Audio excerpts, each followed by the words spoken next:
Consistency. This is a trait that separates professional traders from amateur, often struggling traders. Okay, you want to be consistent, and you want to be consistent with everything. Be consistent with your overall approach to the market, your methodology. All right, be consistent with your daily trading activities, the things you look at every day. Write them down in the beginning until they become habit. Okay, because you're going to want to look at a lot of information, and you might not remember from day to day until it really becomes a habit. So write things down.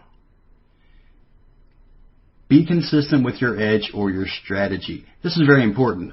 Many new traders switch from strategy to strategy, and it's just an absolute killer in this business.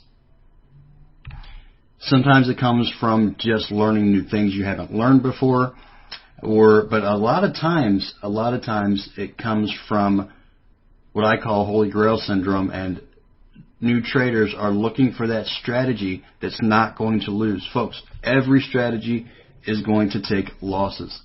That is just part of trading. All right, so don't look for a strategy that's not going to take losses.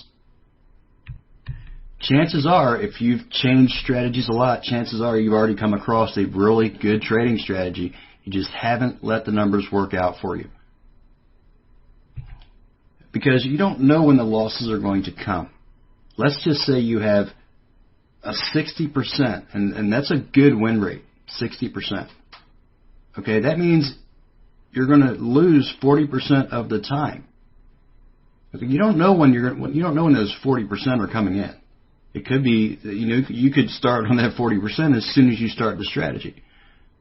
Okay, so give it time to work out for you, and also give yourself time to really learn the strategy, to really understand how to apply it, when it's best to apply it, when it's not. Okay, because if you don't give yourself time to develop the strategy, you're going to jump from strategy to strategy until you eventually jump right out of this market. Be consistent with the time you are trading. Okay, don't try to stay up all night trading the market. That happens to a lot of people. All right, be consistent with the time. If you're going to trade the Asian session, okay, continue to trade the Asian session. If you're going to trade maybe the European session through the beginning of New York, that's the most liquid time to trade. Stay consistent with that, because you're going to get to know the market. You're going to get to know some of the tendencies of those time periods. And your strategy can be designed around the time that you're trading as well, because of the tendencies of the markets at those times. Okay, so you get a feel for things. Be consistent with your risk management. Okay, this is an absolute must, folks, absolute must. All right, be consistent with your risk management. What you don't want to do is take a couple of losses and all of a sudden you're saying, okay, I want to try to make up those losses. Let me risk, instead of 1%, I'm going to risk 2%, because then I can make 4% on the other side of that trade if it works out for me. Or this trade's a sure thing. This trade's a sure thing, and you basically swing for the fences, try to hit a home run. Now you're risking too much. The trade doesn't work out because there are no sure things in this business.